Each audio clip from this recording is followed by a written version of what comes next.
What is the difference between larceny and burglary?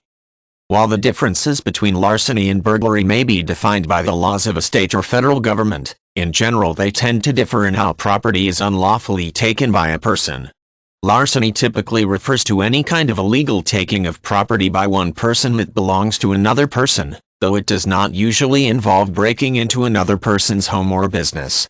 Burglary, on the other hand, is often defined as taking another person's property through the act of breaking into the home or business of that person.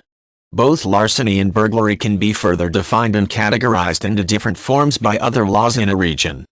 Larceny and burglary both tend to involve one person taking the property, either material goods or money, of another person illegally.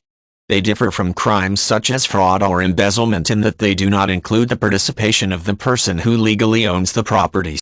These crimes can be committed by force or may occur when the owner of the property is not present and is therefore in no way connected to the crime.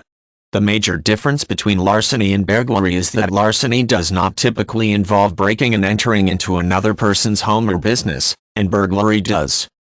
This distinction between larceny and burglary is exemplified by how larceny is further defined in criminal codes.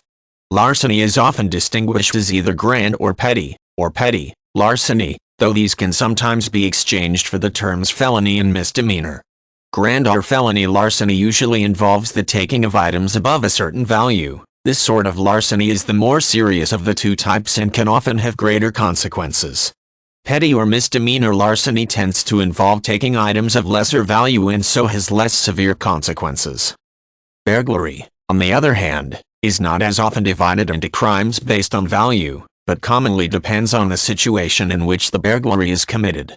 Since larceny and burglary differ in that burglary involves the breaking into and entering of another person's property to steal something from the person, the severity of the crime can depend on factors other than the value of what is stolen. If a person is armed with a weapon while committing burglary, then the severity of the crime and any resulting punishment are often increased. The severity of a burglary charge may also depend on whether the property someone breaks into is a residence or a business.